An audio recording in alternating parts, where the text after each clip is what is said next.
اور اسی طرح کچھ لوگ کرکٹ کے دیوانے،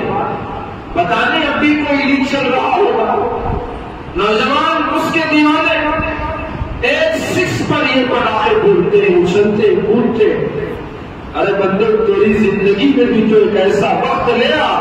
کہ جس میں تو اپنی زندگی میں چھکا لگا اور کامیاب ہوگا۔ کسی نے مارا اور یہاں تو اتنا اچھل رہا کود رہا ہے کہ لگتا ہے تیری پاکٹ میں 500 روپے کا نوٹ ہے، اتنا اچھل رہا ہے، اتنا خوش ہو رہا ہے۔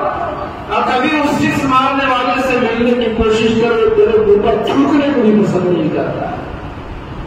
اب اس کے پیچھے مڑ کر اپنا وقت ضائع کر رہے ہو۔ اب کسی نے وکٹ لے لی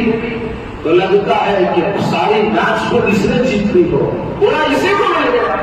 اور شاید جو کپ رکھا ہوا ہے وہ اس کپتان کو نہیں بلکہ اس کو دے دیا جائے، اتنا خوش ہو گیا ہے۔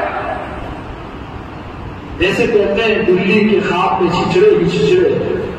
اور وہ جس چھچڑوں کو دیکھ کر جیسے خوش ہوتی ہے خواب میں، اسی طرح یہ نوجوان بھی اس کرکٹ کے اس سکس کو اس وکٹ کو وہ بولنگ کو دیکھ کر یہ خوش ہوتا ہے۔ رمضان کا مہینہ ہے، کم از کم اس کی تو قدر کرو، مبارک مہینہ، اس میں جو اعمال کرنا ہے اس میں دلچسپی لو، کھیلنے والے کھیلتے رہیں گے، تماشا دکھانے والے تو تماشا کرتے رہیں گے، ان کو تماشا دکھانا ہے، ڈھول بجانا ہے، پیسے کمانا ہے، اس کو سکس مارنا ہے، پیسے کمانا ہے، اس کو